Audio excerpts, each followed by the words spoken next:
selamat datang di podcast Bicara, bincang inspiratif cerita nyata di mana kita akan mendengarkan berbagai macam kisah-kisah yang menginspiratif kita semua. Dan kali ini aku Princess tidak sendirian. Kali ini ada tamu spesial. Halo Kak Devi. Halo semuanya. Oke, sekarang Kak Devi perkenalan diri dulu di Oke. depan audiens. Kenalin semuanya, aku Devi Puspitasari. Aku asli orang papaku Sunda, mama aku Tidore, Maluku Utara. Dan sekarang aku stay di Solo. Untuk kegiatan sehari-hari aku adalah seorang content creator, live streaming, afiliator, dan aku juga admin sosial media. Berarti konten kreator, afiliator, apa tadi?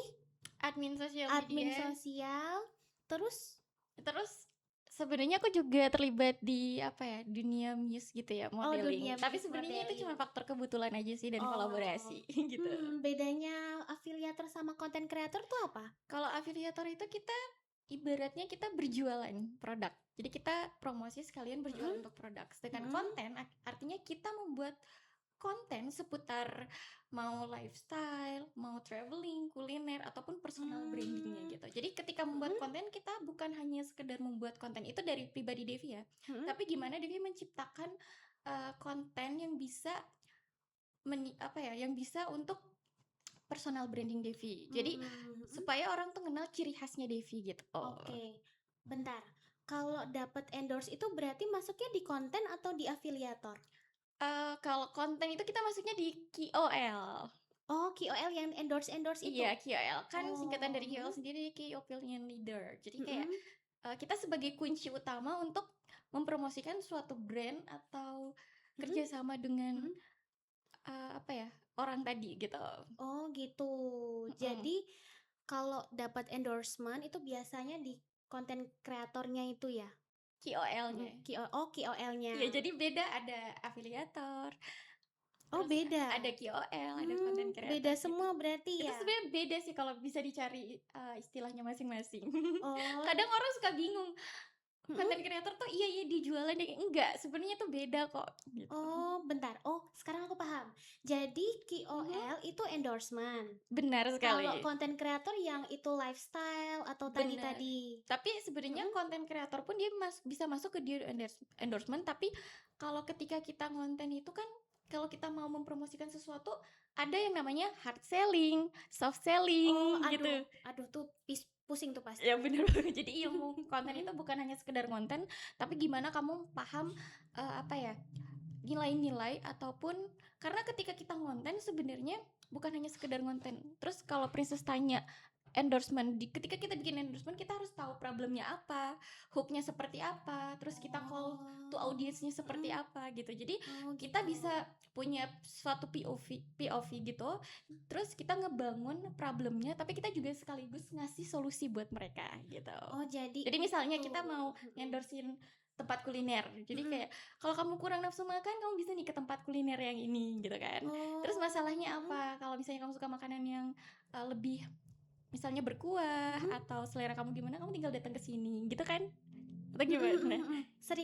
Sering lihat ya review-review gitu ya. Bener maksudnya banget.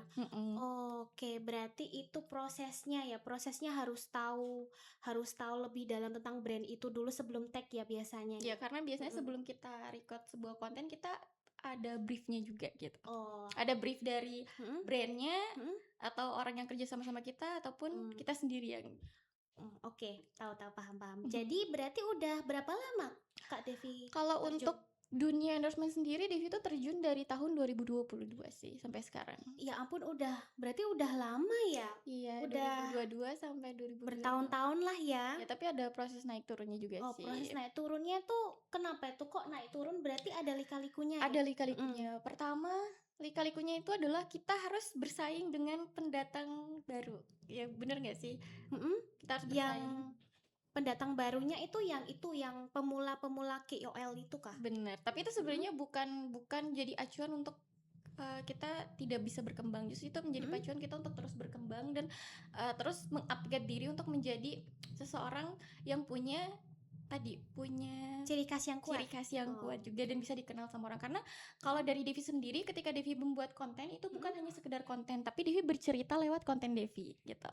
Oh gitu. Makanya sebenarnya opening Devi itu ada kayak Yang gemes gemes-gemes manis gitu. itu Jadi kalau kan. misalnya Devi nge-review, itu Mm-mm. Devi bakal pakai opening Welcome to Devi's Review, gemes dan penuh senyum. Tapi kalau Mm-mm. untuk personal branding atau Devi mau coba soft selling, Mm-mm. Devi pakainya Welcome to a day with Devi, gemes dan penuh senyum gitu sih. Oh gitu. Oh jadi itu ciri khas yang Kak Devi pakai selama Iya, jadi ini ya? ketika Mm-mm. Devi ketemu sama sesama konten kreator, oh ya ini konten kita yang gemes itu Mm-mm. kan dan penuh Mm-mm. senyum. Karena emang konten yang Devi kemas itu gemes dan Devi berusaha untuk bikin orang tertawa dan terhibur sama konten Devi. Oh jadi itu. Bener banget, Princess. Terus itu kan berarti udah lama banget ya kakak ngonten-ngontennya. Terus aku juga sering lihat kakak juga sering dapat endorsement. Mhm. Apalagi kakak juga sering juga jadi modeling juga ya. Bener. Tapi Mm-mm. sebenarnya Princess, model itu bukan profesi yang awalnya Devi minati loh. Oh bukan. Bukan, karena Mm-mm. dari tinggi badan kayaknya Devi tinggi badannya tidak profesional. Tapi enggak itu, tapi aku sering lihat postingan-postingan kakak Ya mungkin karena yang faktor model. Mm-mm. faktor kolaborasi tadi. Devi punya kesempatan untuk Mm-mm. bertemu, berkolaborasi dengan fotografer, desainer, gitu. terus makeup artist dan terjun ke dunia muse, bahkan Mm-mm. project kreatif. Ya berarti masuk model dong. Iya. Ya Kreatif berarti sih, masuk. kreatif tim gitu ya. Ya masuk lah itu kan. Oh, bener. Kan kakak Devinya yang jadi model yang dandannya yang pakai baju princess itu, aku lihat baju Iya, bener. princess Cinderella itu ya bagus Iya. banget Ya bajunya. ada witches juga ya. Aku jadi pengen pakai itu deh. Aduh. Oke, terus habis Bisa itu loh, bisa. berarti kan selain itu lika-likunya apa? Lika-liku sebagai konten kreator dan terjun ke dunia entertainment kayak gini, pertama itu adalah konsistensi. Oke, konsistensi, bener sih. Kalau kita tidak konsisten juga kayaknya susah ya, Princess. Konsisten. Terus Benar. kita tuh harus bisa cari yang jadi ciri khas dalam diri kita. Karena menurut Devi, ketika orang tuh menilai kita tuh harus menjadi orang yang sukses. Padahal dari Devi, kesuksesan itu bukan sekedar hanya kesuksesan pribadi, tapi dimana kita bisa menjadi orang yang bermanfaat buat orang lain dan sekaligus membahagiakan orang-orang di sekitar kita gitu. Wah, itu pasti pesan dan kesan kita untuk hari ini ya. Bener banget. Itu bisa dijadiin pesan dan kesan untuk audiens di luar sana yang mau menjadi konten kreator ya. Yang paling Iya. penting konsisten kan. Konsisten. Dan sebenarnya dulu. menurut Devi, kita itu seperti apa yang kita pikirin gitu. Oh gitu. Jadi kalau kamu mikirnya kamu bisa jadi content creator, of course kamu bisa jadi content creator. Kalau kamu mikir kamu bisa jadi orang yang sukses, tentu aja kamu bisa jadi orang yang sukses. Karena Albert Einstein pun berkata, kita itu seperti apa yang kita pikirin dan imajinasi itu adalah kenyataannya.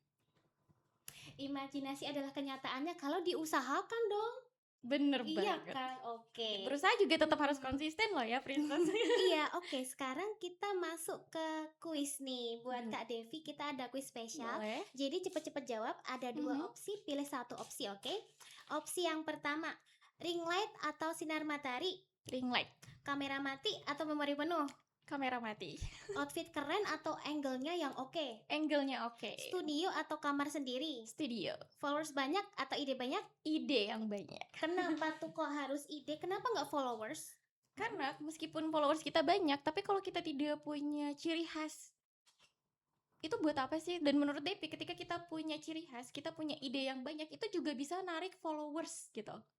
Atau gimana menurut Princess? Kalau dari Devi sih kayak gitu. Jadi ketika kita punya ide konten yang banyak, itu kita bisa ciptain berbagai konten yang bisa dinikmatin sama orang gitu. Dan orang tertarik sama konten kita, dan itu juga sekaligus menarik followers untuk follow akun kita. Oh, bener banget. Jadi Untuk kenal diri kita ya. Jadi kita harus punya ciri khas masing-masing ya. Seperti Kak Devi, ciri khasnya selalu senyum dan Gemes. menebarkan kebahagiaan kepada sesama. Oke, semoga kali ini podcast kita menginspirasi kita semua. Dan memberikan manfaat. Oke, aku Princess. Aku Devi Pusitasari. Sampai jumpa lagi. Dadah. Bye-bye.